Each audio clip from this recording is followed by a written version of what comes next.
जय Hind friends. Engineering mathematics की series हम लोगों की चल रही थी और उसी सीरीज में आगे बढ़ते हुए हम लोग यूनिट 5 में थे जिसका नाम था वेक्टर कैलकुलस। और इस वेक्टर कैलकुलस में हमने 3 टॉपिक देख लिए थे, ग्रेडियंट और डाइवर्जेंस और साथ में कर्ल। ग्रेडियंट में हमने एक टॉपिक और देखा था, डायरेक्शनल डेरिवेटिव। डाइवर्जेंस में हमने एक टॉपिक और देखा था जिसका नाम था सोलेनोइडल फील्ड। और कर्ल में हमने एक टॉपिक देखा था उसको बोलते हैं इरोटेशनल फील्ड या कंजर्वेटिव फील्ड।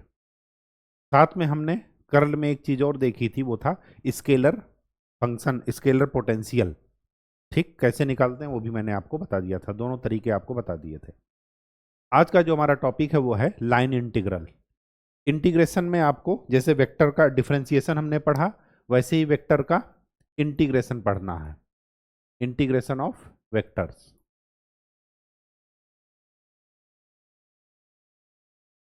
इसमें हमें 3 इंटीग्रेशन पढ़ने हैं, एक लाइन इंटीग्रल, वेक्टर का लाइन इंटीग्रल, दूसरा सरफेस इंटीग्रल और तीसरा है वॉल्यूम इंटीग्रल। Volume integral. ठीक, आज का जो हमारा टॉपिक है वो है लाइन इंटीग्रल। लाइन इंटीग्रल में 2 चीजें ध्यान में रखिएगा। पहला, इंटीग्रेशन किसी लाइन के अक्रॉस होगा, मतलब हमें पाथ पता रहेगा। लाइन इंटीग्रल है तो एक ही वेरिएबल होगा, चाहे एक्स चाहे वाई। ठीक, तो इसमें लाइन इंटीग्रल में एक तो हमें पाथ पता होना चाहिए, दूसरा वेरिएबल एक ही होगा, ओनली वन। कोई भी हो सकता है, एक्स हो सकता है, वाई हो सकता है, जेड हो सकता है, थीटा हो सकता है, आर हो सकता है, कुछ भी हो सकता है, लेकिन एक ही वेरिएबल रहेगा। पाथ हमें डिफाइंड रहेगा। ठीक, तीसरी बात, इसका यूज क्या है? इसका यूज है वर्क डन निकालने में। वर्क डन, अगर कोई फोर्स डिस्प्लेसमेंट क्रिएट कर रहा है डी आर, ए से बी पॉइंट तक जाने में, तो जो वर्क डन होता है वो होता है F dot D R A to B integration की लिमिट। हम क्या कर रहे हैं, किसी पॉइंट को, किसी पर्टिकुलर ऑब्जेक्ट को ए पॉइंट से लेकर के बी पॉइंट तक ले जा रहे हैं, तो हमें कितना वर्क डन करना पड़ेगा वो क्या बताएगा, limit A to B F dot D R. यहां पर एक चीज और आप पढ़ेंगे, उसका नाम होता है सर्कुलेशन। क्या होता है? Circulation.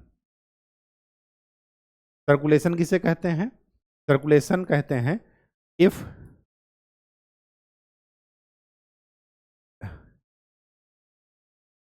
If v is the velocity of any fluid.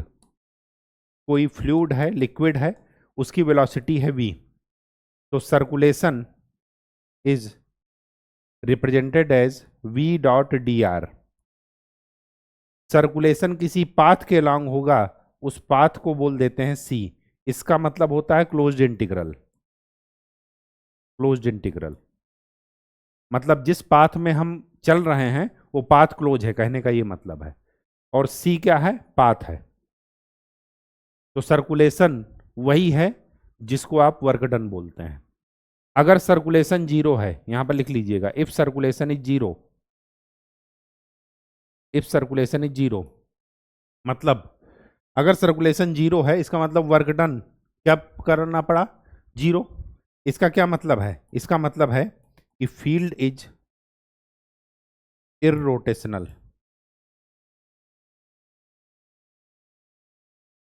Circulation zero है मतलब वो सर्किल के रूप में नहीं है, इसका मतलब वो क्या है? इरोटेशनल, रोटेट नहीं करेगी।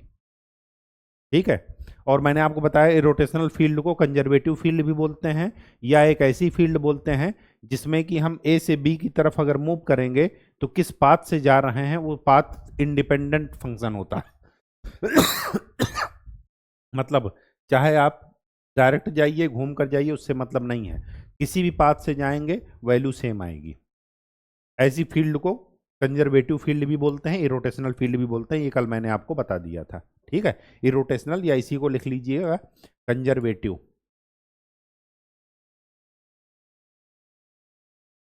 यहां पर आपको दो सिंबल भी जानने को मिले, एक सिंपल इंटीग्रेशन जिसको बोलते हैं ओपन इंटीग्रेशन, और अगर क्लोज्ड है तो यहां पर ऐसे कर देंगे, गोला लगा देंगे। इसका मतलब क्या है, क्लोज्ड इंटीग्रल।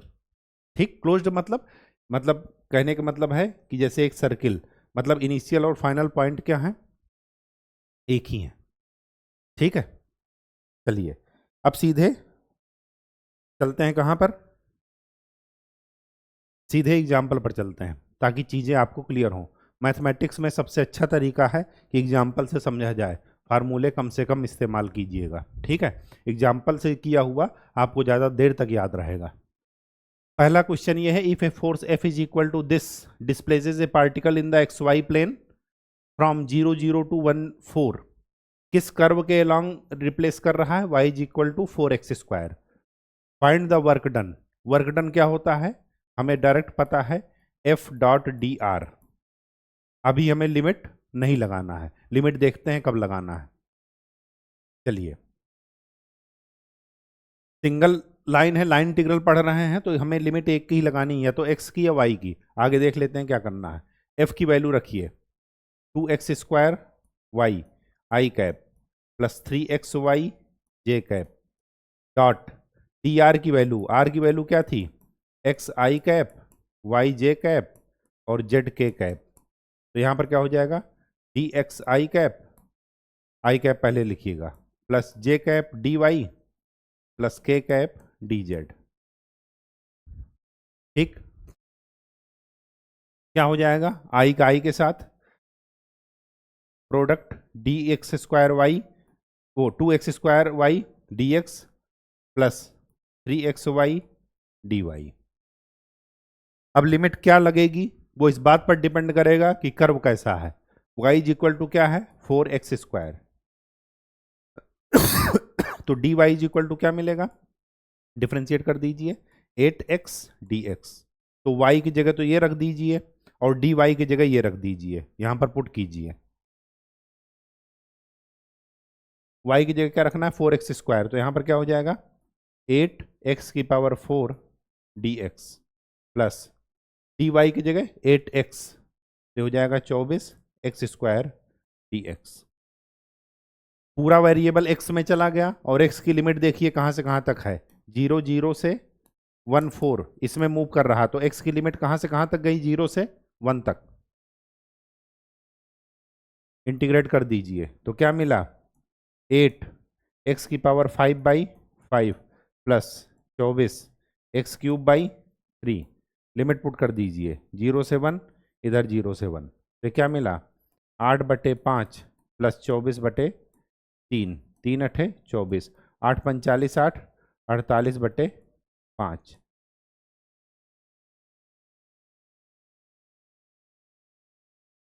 ठीक,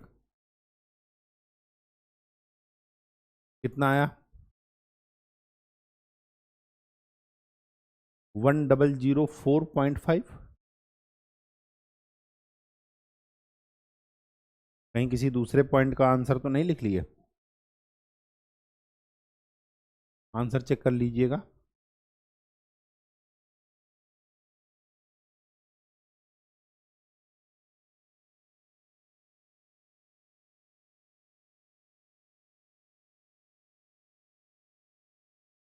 y is equal to 4x², तो 4 दूनी 8, 8x⁴ और y is equal to 4x², 4 3 12।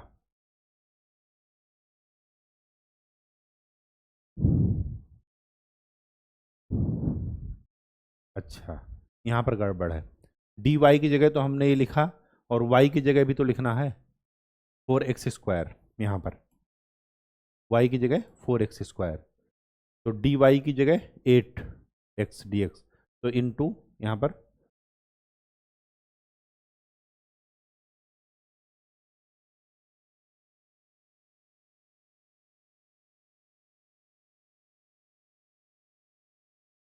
Into 4x² dx, तो ये क्या मिला 8x⁵/5, लिमिट पुट कर दीजिए 0 से 1, 24 चौको 96, एक्स की पावर 4 का डिफरेंस इंटीग्रेशन एक्स की पावर 5/5, तो क्या मिला 8/5 प्लस 96/5, ठीक। तो क्या मिला 8×6 = 14, 104/5, ये आपका आंसर है, ठीक है। इसको आंसर सुधार लीजिए, 1004 की बजाय ये 104/5 होगा, ठीक है। कहीं कोई दिक्कत नहीं, स्टेप वाइज चलिएगा। F.dr निकालिए वर्क डन के लिए, और इक्वेशन जो गिवन है, जो भी कर्व का पाथ दिया हो, मतलब एक वेरिएबल में लाना है इसको, चाहे x में लाइए चाहे y में लाइए, आंसर सेम निकलेगा, ठीक। चलिए next, find F.dr where f is equal to this, where c is the boundary of the square in the plane z is equal to 0 bounded by this line. आपको curve tracing आनी चाहिए। z is equal to 0 का मतलब है कि curve कहाँ है, x Y plane में। तो पहले कर्व को ड्रा कर लेते हैं। ये है वाई एक्सिस और ये है X axis. X equal to zero, X equal to zero ये है लाइन। वाई एक्सिस का equation X equal to zero होता है, और एक्स एक्सिस का इक्वेशन होता है Y is equal to zero. X equal to A, X equal to A ये होगा, और Y is equal to A इधर होगा। मतलब आपका जो कर्व होगा वो इस तरीके से होगा, ए बी सी और डी। ये एक स्क्वायर है, लिखा है ना स्क्वायर, जिसकी चारों भुजाएं बराबर होती हैं, जिसकी चारों साइड बराबर होती हैं, वो स्क्वायर है। और एंगल, अंदर का एंगल क्या होता है 90 डिग्री। अब देखिए आपको अगर कुछ ना दिया हो तो किसी भी डायरेक्शन में ले सकते हैं, चाहे एंटी क्लॉकवाइज चाहे क्लॉकवाइज, आपकी मर्जी। तो आपके पास 4 पाथ मिलेंगे, एक ए बी मिलेगा, एक बी सी मिलेगा, एक सी डी मिलेगा और एक डी ए मिलेगा, ठीक। लाइन इंटीग्रल का मतलब ही यही है कि आपको लाइन के लॉन्ग इंटीग्रेशन करना, मतलब कर्व के लॉन्ग, ठीक है। जो भी कर्व आपको गिवन हो, यहां पर लाइन है, इसके पहले क्या था, पैराबोला था, ठीक। चलिए ठीक है, अब F.dr निकालते हैं पहले। F.dr मैं डायरेक्ट लिखता हूं, आई वाला क्या हो जाएगा dx के साथ, और j वाला किसके साथ हो जाएगा dy के साथ। अब ये जो इंटीग्रेशन है, ये दोनों इंटीग्रेशन, ये 4 इंटीग्रेशन का सम होगा। क्यों? क्योंकि F.dr को आप ये लिख सकते हैं,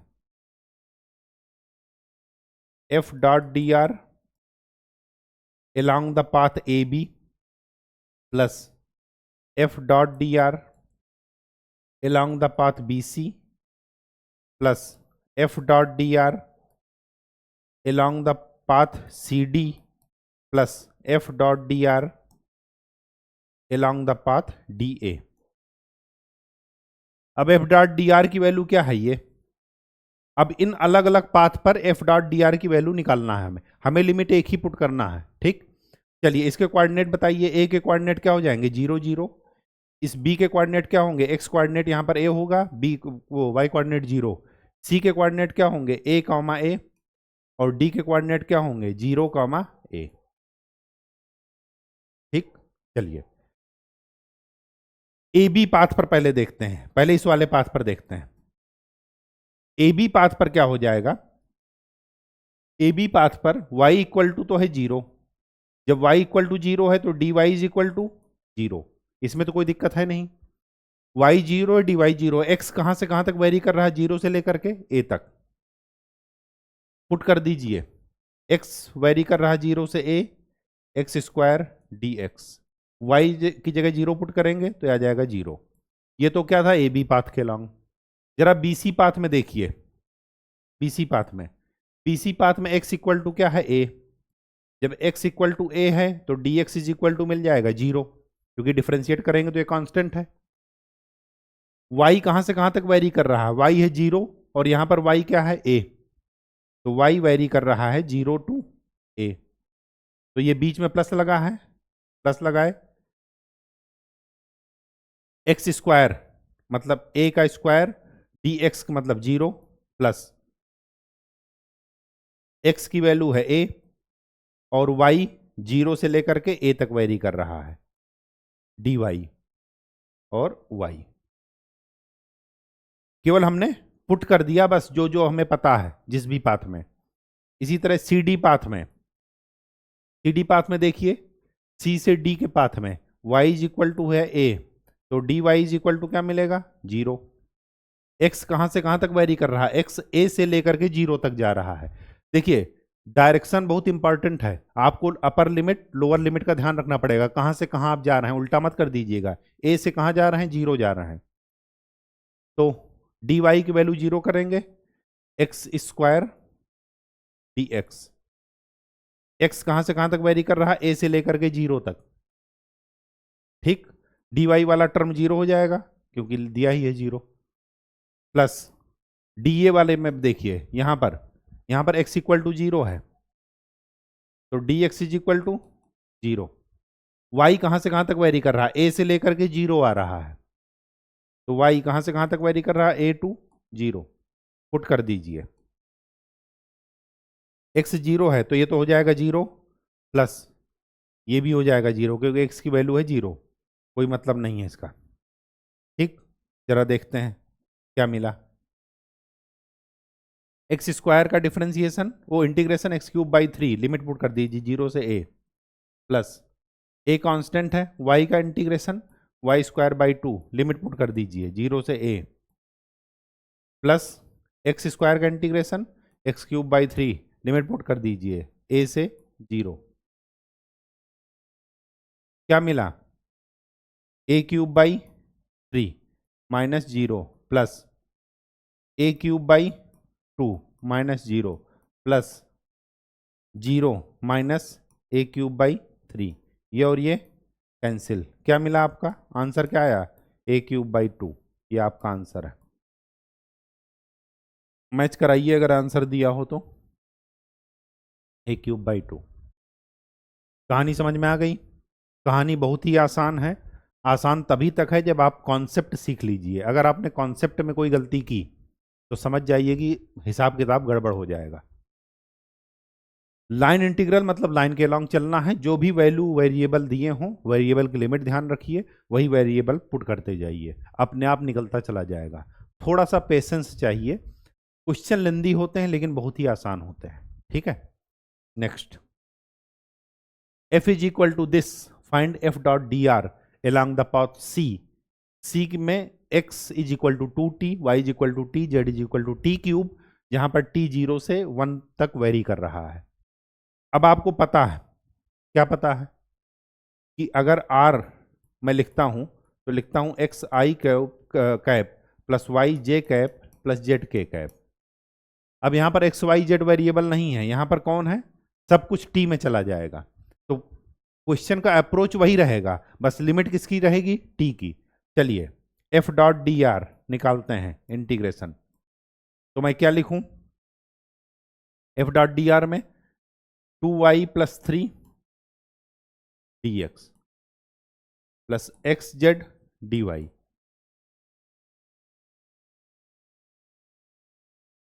कोई दिक्कत, कोई दिक्कत नहीं। अब वैल्यू पुट कीजिए, x इक्वल टू क्या दिया है यहां पर देखिए, x इक्वल टू 2t दिया है, तो dx इज इक्वल टू क्या मिलेगा, 2 dt। y is equal to क्या दिया है, t, तो dy इज इक्वल टू क्या मिलेगा, dt। z is equal to क्या दिया है, t क्यूब, तो dz इज इक्वल टू क्या मिलेगा, 3t square dt। Value put कर दीजिए इन तीनों की, ठीक, पुट कीजिए वहां पर।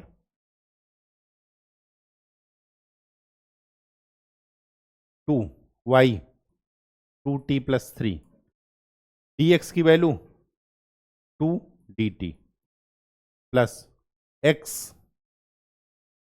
x क्या है 2t, dy x Z, Z क्या है टी क्यूब, और dy क्या है dt plus Y Z, Y into Z T की पावर 4 माइनस एक्स 2t, और डी जेड की वैल्यू क्या है 3t स्क्वायर dt। अब सब कुछ t में आ गया और इसकी लिमिट क्या है 0 से 1, t कहां से कहां तक वेरी कर रहा है 0 से 1, इंटीग्रेट कर दीजिए आंसर आ जाएगा 4 मैं पहले अलग अलग किए दे रहा हूँ। 4t dt 4t plus 6 plus 2 t की पावर 4 प्लस 3 t की power 6 minus 6 t cube dt। Integrate कीजिए 4 t का integration T square by 2 plus 6 का 6t प्लस 2 टी की पावर 4 का टी की पावर 5 बाई 5 प्लस 3 टी की पावर 7 बाई 7 माइनस 6 टी की पावर 4 बाई 4।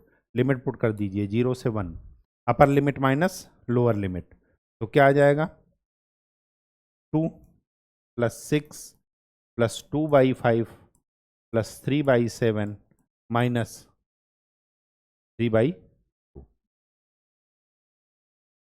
कितना आया डिवाइडेड बाई 70। एलसीएम क्या आ जाएगा 70, 6 और 2 8, 8 सत्ते 56 प्लस 2 28 प्लस 30 माइनस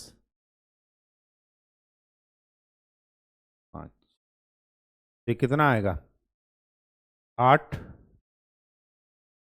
11 105 513 बटे 70। 7 से डिवाइड कर दीजिए 7 सत्ता 49, 49 और 2 51।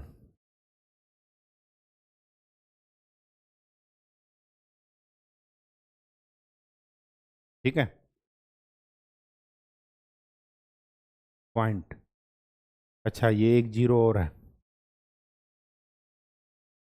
तो एक जीरो इधर चला जाएगा 7.7 एकम 7 6 13 7 8 56 4 60 7 5 35 5 7 7 49।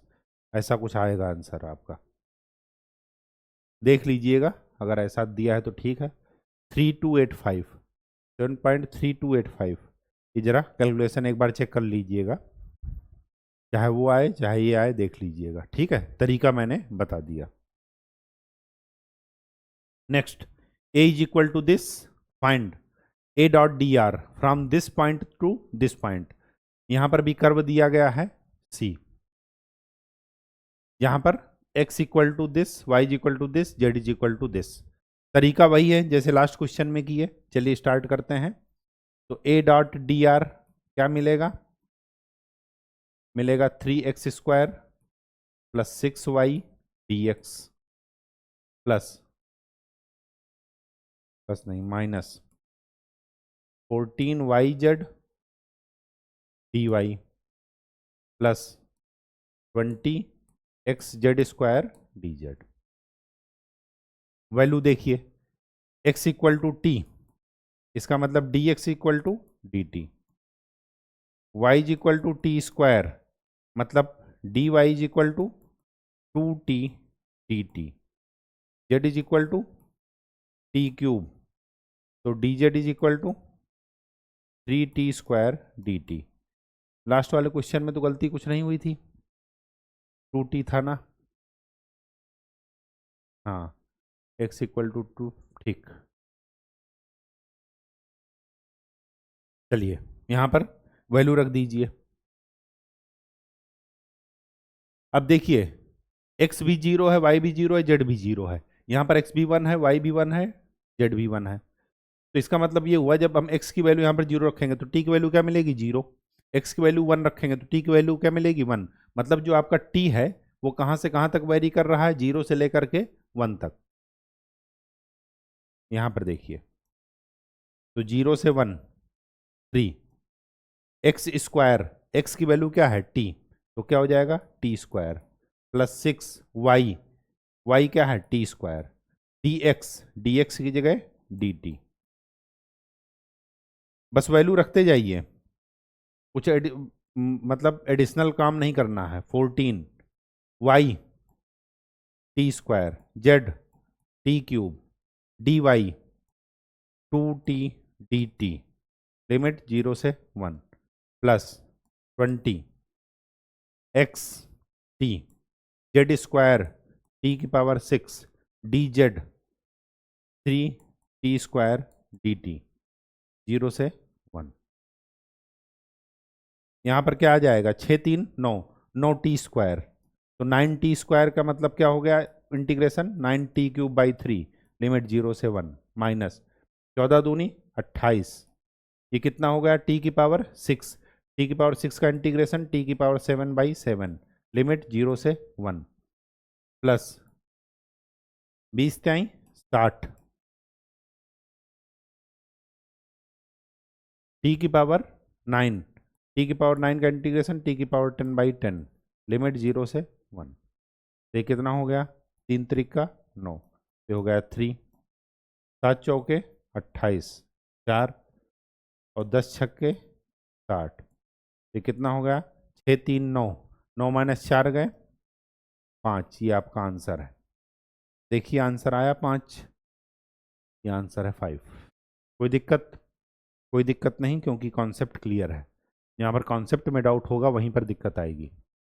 Find F dot D R where F is equal to this, C is the circle, यहाँ पर पाथ दे दिया गया है, सी एक सर्किल है, ट्रेवर्स काउंटर क्लॉकवाइज डायरेक्शन, जो कि काउंटर क्लॉकवाइज डायरेक्शन में हमें लिमिट के लिए मूव कराना है। चलिए F dot D R, F ये पता है, तो F dot D R direct हम लिखते हैं,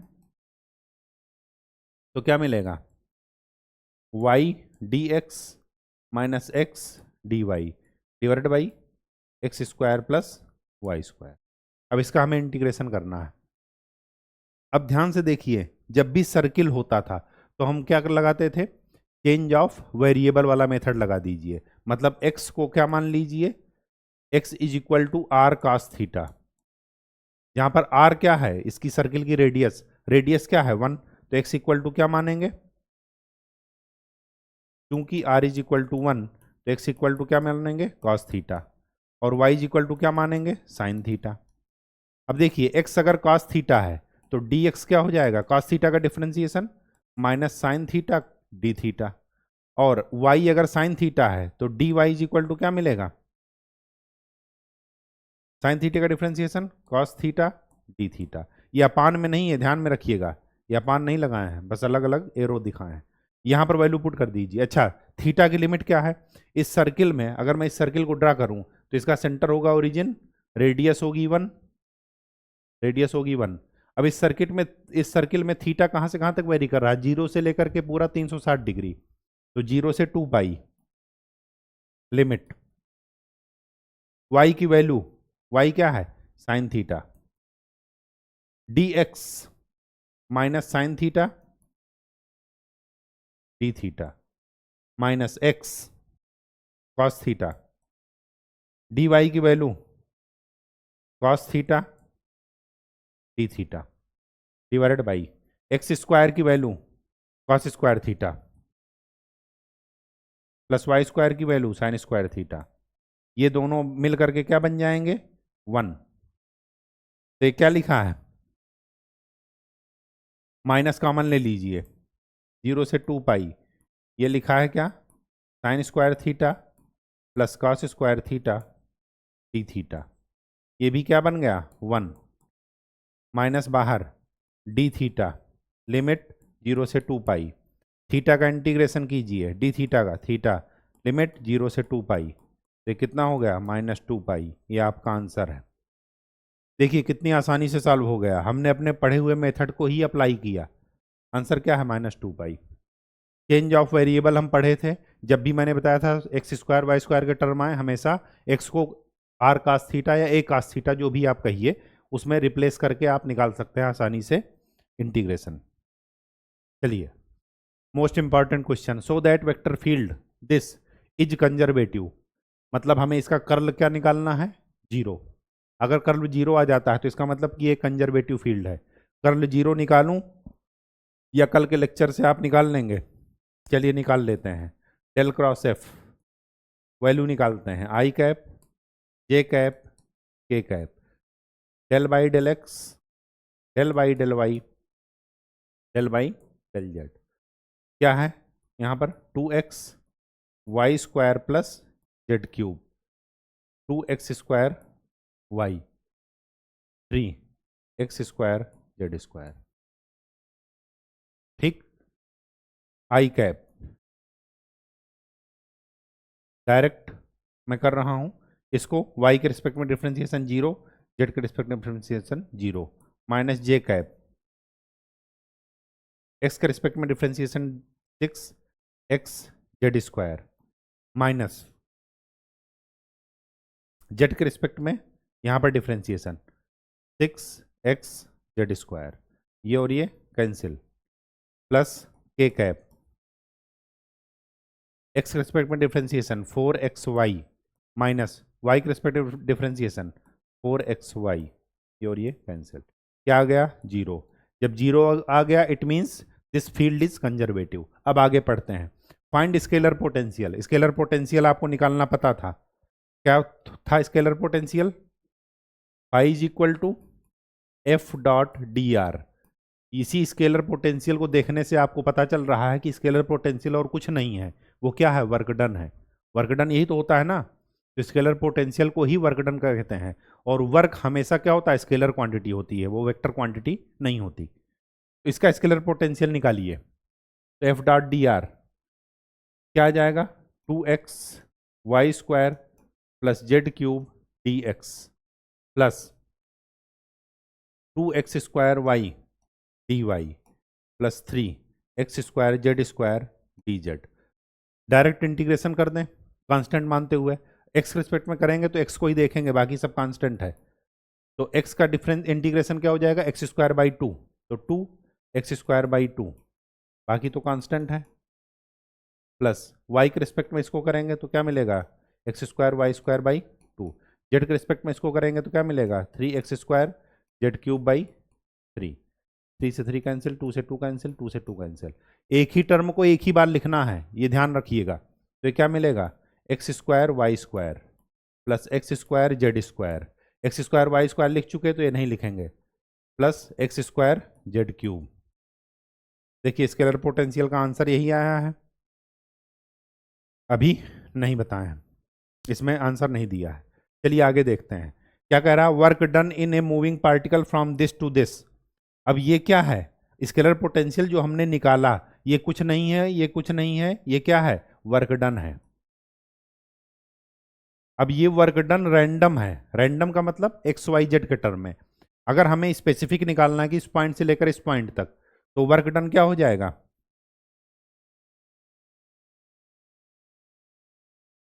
वर्क डन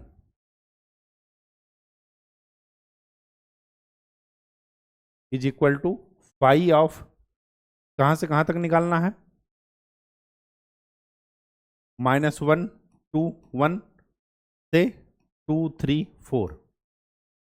तो इसी में पहले 2 3 4 पुट कर दीजिए upper limit minus lower limit. तो 2 3 4, जब 2 पुट करेंगे तो यहां पर क्या आ जाएगा?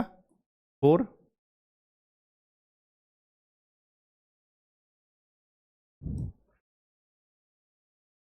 आपको यही ध्यान देना था यहां पर कि स्केलर पोटेंशियल जो आपने निकाला वही आपका क्या है? Work done. बस उसमें पॉइंट रख दीजिए, ठीक है। लेकिन स्केलर पोटेंशियल निकालने के बाद ये ध्यान रखिएगा स्केलर पोटेंशियल निकालते समय कि एक वेरिएबल को एक ही बार लिखना है। जो वो वाली गलती मत कीजिएगा कि दोनों को जोड़ दीजिएगा, ठीक है, वो नहीं करते हैं। ये आपको बता चुके हैं स्केलर पोटेंशियल निकालने में कल। चलिए वहां पर 2 3 4 रखिए, तो एक्स की वैल्यू 2 रखिए तो 4 आ जाएगा, इंटू वाई की वैल्यू 3 तो 9, 4 into 9 plus X square 4 into Z square 16 plus X square 4 into Z cube, 4 चौक 16 चौको 64, माइनस वहां पर रखिए 1 और 4 तो 4 प्लस 1 1 1 प्लस 1, तो कितना मिला? 36 प्लस 64 प्लस 256 माइनस 6 से क्या मिला? 6 4 10, तो 6 3 9 1 10 प्लस 250 से क्या मिला? 350। कुछ गड़बड़ है?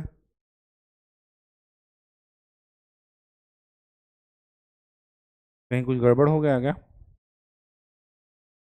एक्स स्क्वायर 4, 16 चौको 64, तो 4 9 36।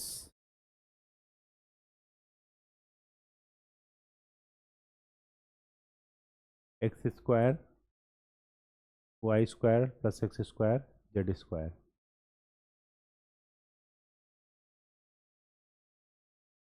X square plus X square Z cube, 2 3 4, 2 3 4 -1 2 1,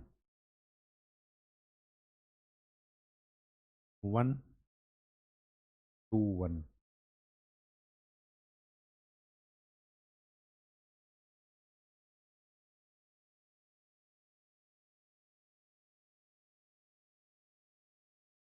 तो ये कैसे गड़बड़ आ रहा है?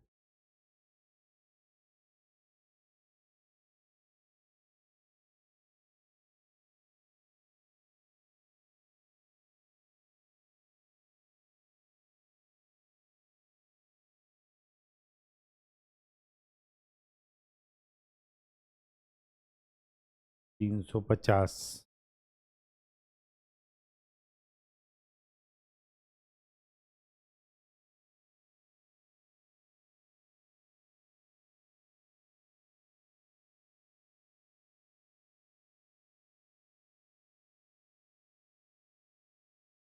कैलकुलेशन तो सही है ना? ओहो हो, ओहो हो, स्केलर पोटेंशियल गड़बड़ निकला है। ये जेड स्क्वायर की जगह है जेड क्यूब। हाँ जी, तो ये एक्स स्क्वायर जेड क्यूब। इसका मतलब कि हमारा स्केलर पोटेंशियल खाली इतना है। रिपीट तो करना नहीं टर्म, ये स्केलर पोटेंशियल। देखे, अगर कैलकुलेशन मिस्टेक कर लिया आपने तब फिर क्वेश्चन गलत हो जाएगा। अब अगर ये है तो इसकी वैल्यू रखिए, सॉरी, उस फाई में इसकी वैल्यू रखिए।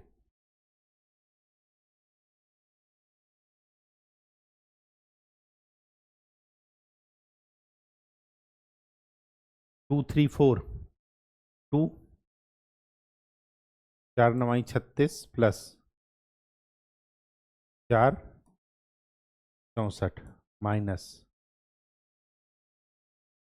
-1 2 4 प्लस, ये कितना हो गया?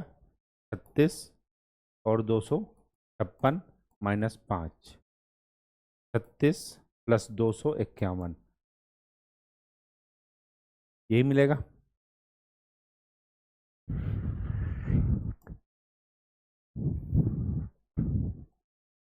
287 अब आ रहा है। जल्दीबाजी में तो गड़बड़ नहीं किया। X square Z cube 5,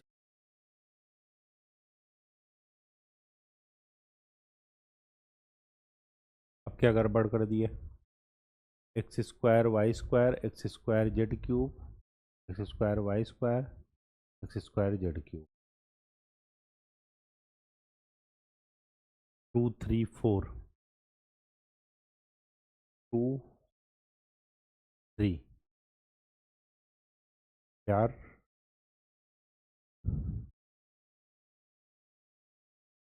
4,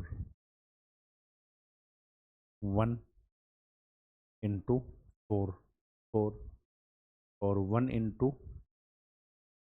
Z cube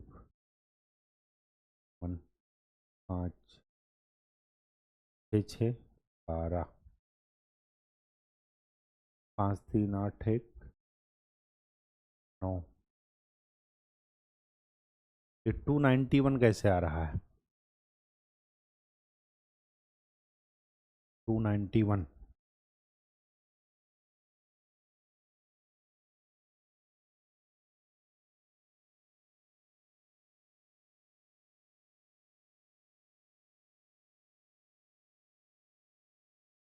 calculation mistake तो नहीं हो रही है। 2 3 4 यहाँ पर रखिए, एक्स की जगह 2, वाई की जगह 3, जेड की जगह 4, तो 4 y² 9 प्लस 4 और z³ 4 × 4 = 16 × 4 = 64, तो 36 और 256।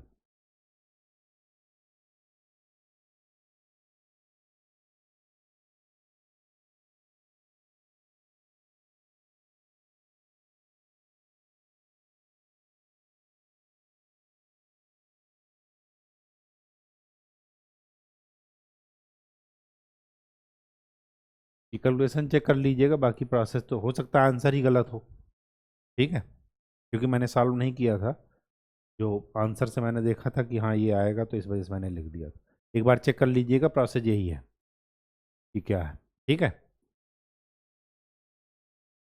ठीक, हमें तो कहीं कैलकुलेशन मिस्टेक लगी नहीं, एक लगी थी वो तुरंत मैंने रिजॉल्व कर दी। स्केलर पोटेंशियल वही है, स्केलर पोटेंशियल को ही वर्क डन बोलते हैं। तो जिस पॉइंट से जिस पॉइंट जा रहे हैं upper limit minus lower limit कर दीजिएगा, तो आपको आंसर मिल जाएगा।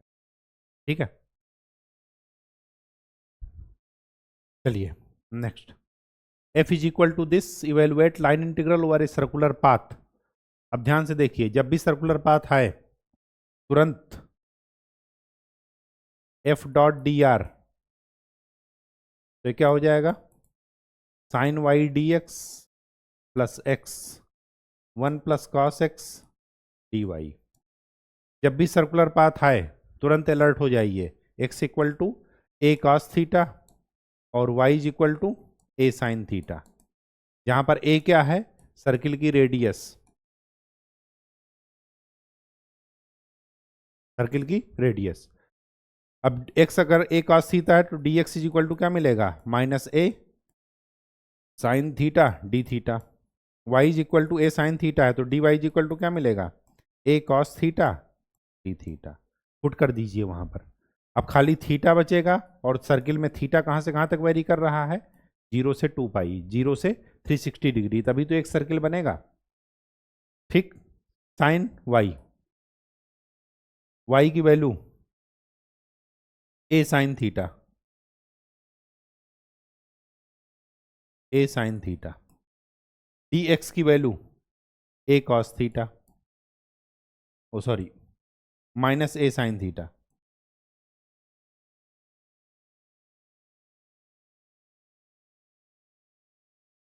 डी थीटा, प्लस एक्स की वैल्यू ए कॉस थीटा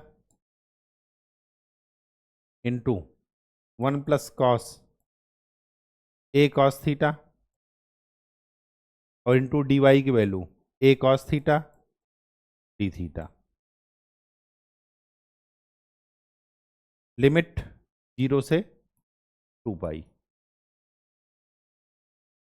चलिए, ये क्या हुआ, minus A sine theta into sign A sine theta, plus a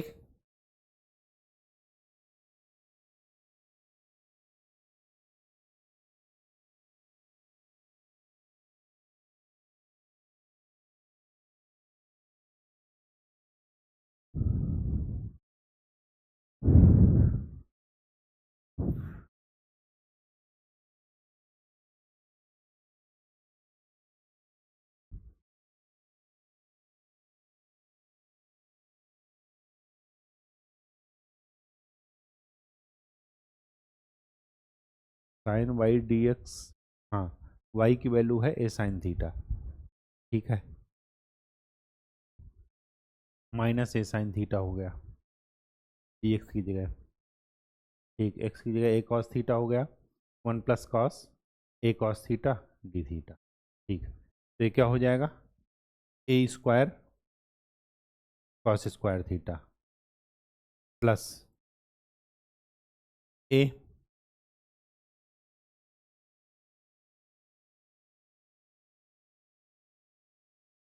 square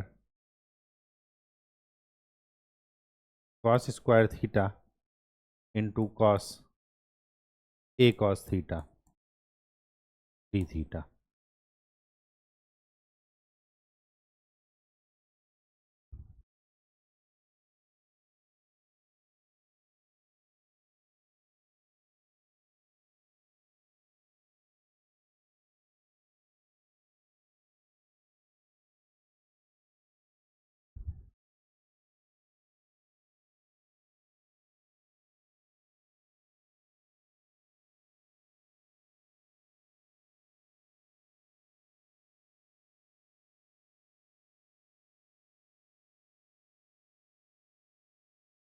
sine Y D x, x one plus cos y D Y.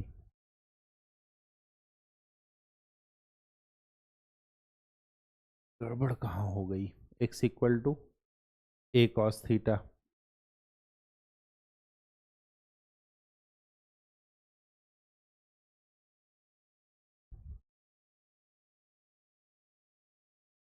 तो d x is equal to minus A sine theta D theta.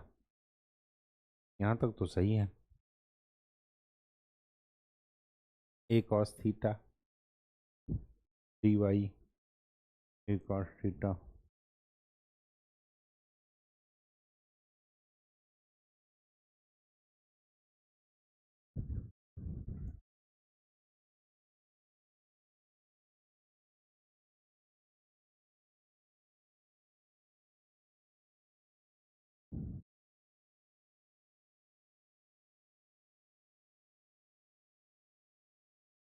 में तो कोई गड़बड़ नहीं नजर आ रही है।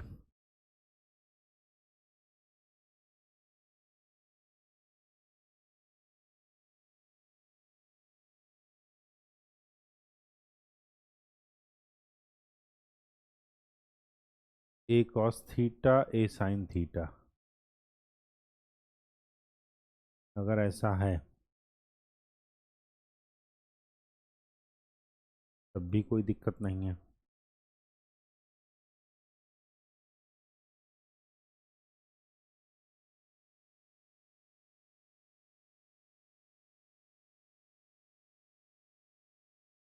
लेकिन ये कैंसिल नहीं हो रहा।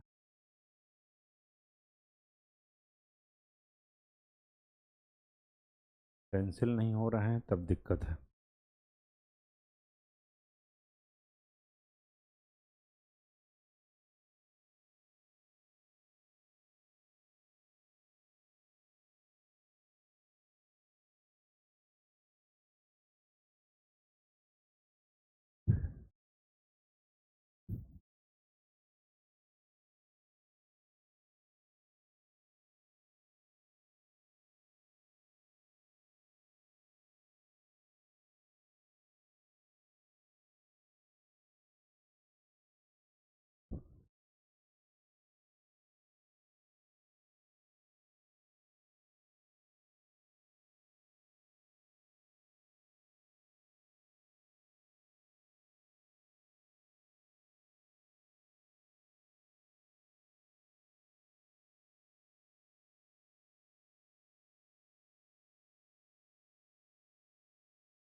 और क्या हो सकता है इसमें?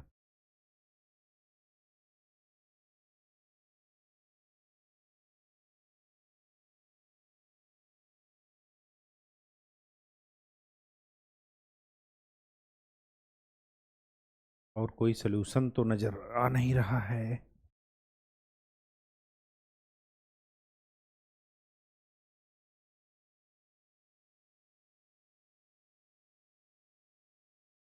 इंटीग्रेशन ही किया जाए।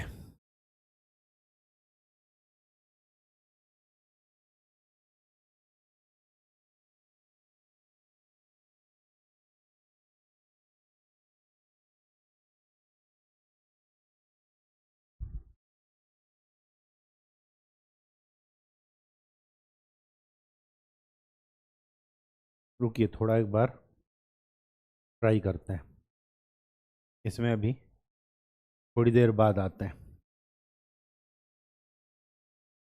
एक्स और वाई पर।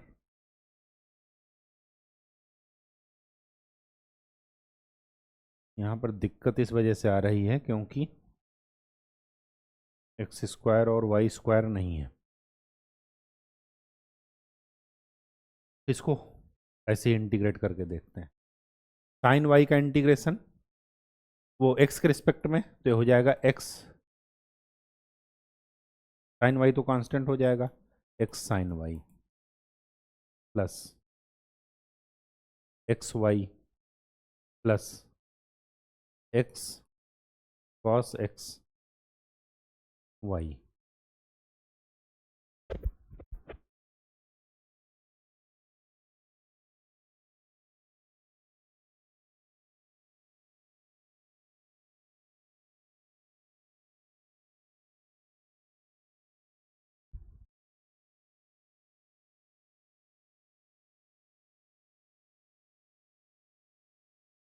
क्या ही इंटीग्रेशन होगा इसमें, तो टर्म भी नहीं रिपीट हो रहा है।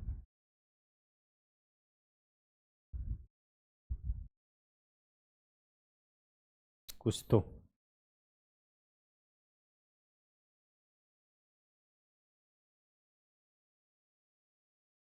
Sign Y D X plus x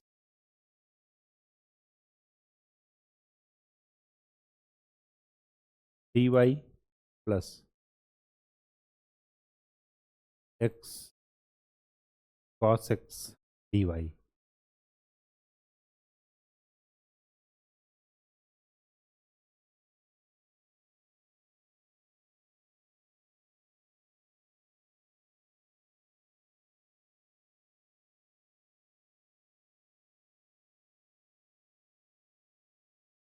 चलिए इसको नेक्स्ट क्लास में बताते हैं, पहले मैं खुद सॉल्व कर लूँगा फिर बताऊँगा, ठीक है। टेंशन मत लीजिए, आगे बढ़ते हैं, टाइम वेस्ट करने कोई मतलब नहीं। चलिए next question. So that line integral this is equal two is independent of the path of integration. Independent of the path of integration का मतलब ये है कि so that this line integral is conservative. Line integral conservative है, इसका मतलब ये हुआ कि इसका जो फंक्शन है ये, इसका अगर मैं कर्ल निकालूं, अब कर्ल तो वेक्टर का निकालेंगे, ये क्या लिखा है आपको एफ डॉट डी आर, तो एफ की वैल्यू क्या हो जाएगी this 2xy Z square I cap plus X square Z square plus Z cos Y Z J cap plus 2x square Y Z plus Y cos Y Z K cap. ये F है। अगर ये F है तो इसका मतलब ये हुआ कि अगर मैं इसका कर्ल निकालूंगा तो ये क्या हो जाएगा जीरो। अगर जीरो हो गया इसका मतलब कि ये कंजर्वेटिव है, तो कर्ल निकाल करके देखते हैं।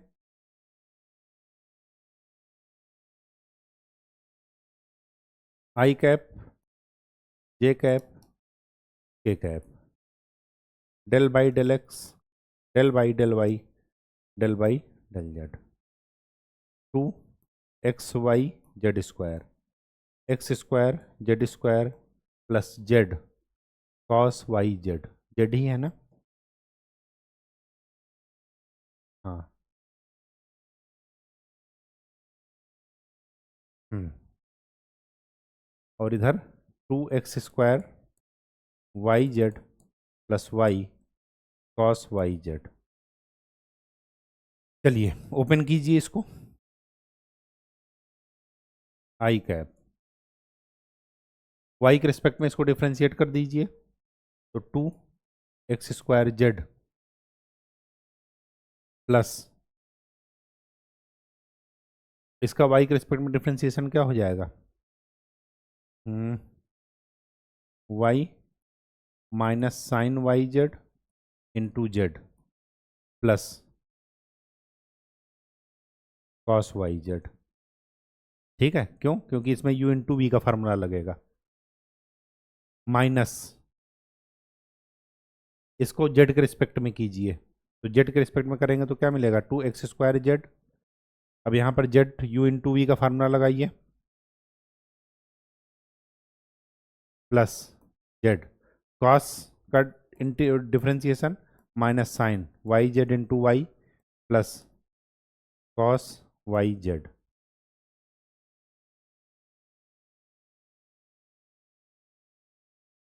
ठीक, ये माइनस में रहेगा क्योंकि this into this minus this into this होता है, तो ये आई कैप मिला। इसी तरह आप जे कैप निकालिएगा, फिर के कैप निकालिएगा, और आप देखेंगे कि ये जीरो आ रहा। क्यों? क्योंकि ये और ये कैंसिल, ये कैंसिल, ये कैंसिल। क्यों? क्योंकि ये माइनस लगा है। तो ये प्रूफ हो जाएगा कि ये क्या है, कंजर्वेटिव है, और जो कंजर्वेटिव फील्ड होता है उसका इंटीग्रेशन कभी भी पाथ पर डिपेंड नहीं करता। ठीक, तो ये तो प्रूफ हो गया। अब आगे क्या कह रहा, if so evaluate it from this to this. Evaluate करना है इसको इस पॉइंट से लेकर इस पॉइंट तक। इसका मतलब क्या है, इसका मैं पहले क्या निकाल लूं, इंटीग्रेशन निकाल लेता हूं, मतलब स्केलर पोटेंशियल। स्केलर पोटेंशियल ही तो है, आपको डायरेक्ट लिख कर दे दिया गया एफ डॉट डी आर। जो अभी तक हम पहले इंटू करके डी एक्स डी वाई करके निकालते थे, ये डायरेक्ट लिख करके दे दिया गया है। अब इसको हमें क्या करना है, इंटीग्रेट करना है। तो हम डायरेक्ट स्केलर पोटेंशियल इसका निकालते हैं। कैसे निकालेंगे, एक्स के रिस्पेक्ट में इसको डिफ्रेंशिएट कर, वो इंटीग्रेट करेंगे तो क्या मिलेगा, 2x y Z square x square by 2। Y के रिस्पेक्ट में इसको डिफ्रेंशिएट कर दीजिए, वो इंटीग्रेट कर दीजिए, तो x square Z square y by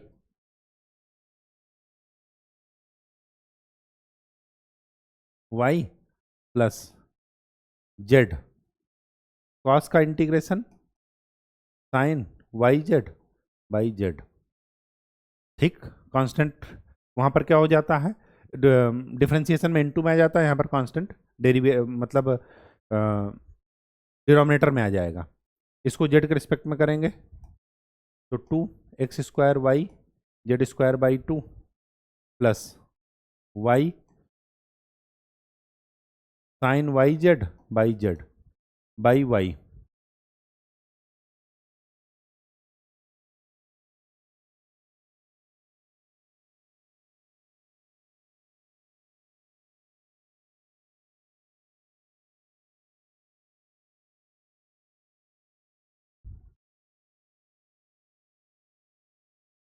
एक टर्म को एक ही बार लिखिएगा, X square Y Z square plus sine Y Z, यही आएगा। अब ये मिला क्या, फंक्शन फाई। अब इसको इस पॉइंट से लेकर के इस पॉइंट तक जाना है, तो फाई ये ए मान लेते हैं, ये बी मान लेते हैं, तो इसका मतलब क्या हुआ, phi A B is equal to phi B minus phi A. Calculate कीजिए, बी का मतलब कौन सा पॉइंट है, 0 पाई बाई 2 1, और ए का मतलब कौन सा पॉइंट है, 1 0 1। वहां पर रखिए, तो एक्स स्क्वायर मतलब 0 प्लस साइन पाई बाई 2, ये मिला, माइनस 0 प्लस 0, तो क्या मिला, 1। साइन पाई बाई 2 का मान क्या है, 1, और 1 ही आपका क्या है, आंसर। ठीक है, ये लास्ट वाला क्वेश्चन जरा मैं एक बार देख करके सॉल्व करके देख लूंगा, फिर बताऊंगा आपको कि ये कहाँ पर दिक्कत आ रही है। ठीक है, तो आज के लिए इतना ही। नेक्स्ट लेक्चर में मिलते हैं एक नए टॉपिक के साथ जिसका नाम होगा सरफेस इंटीग्रल। एक दिन का सरफेस इंटीग्रल है, एक दिन का वॉल्यूम इंटीग्रल है, और फिर उसके बाद हम लोग दो थ्योरम पढ़ेंगे, खास करके उनके न्यूमेरिकल, एक स्टोक्स थ्योरम और एक गॉस डाइवर्जेंस थ्योरम। फिर आपका चैप्टर क्लियर। और इलेक्ट्रिकल के लिए आगे ये बहुत काम आएगा, खास करके थर्ड ईयर में जब आप ईएमएफटी पढ़ेंगे, इलेक्ट्रोमैग्नेटिक फील्ड थ्योरी, तो ये बहुत काम का है। ठीक, मैकेनिकल और सिविल में क्या कहाँ पर काम आएगा, जब हम बेंडिंग मोमेंट्स और बाकी वेव्स थ्योरी वगैरह पढ़ेंगे, उस समय काम आएगा। ठीक है, तो मिलते हैं नेक्स्ट लेक्चर में। धन्यवाद।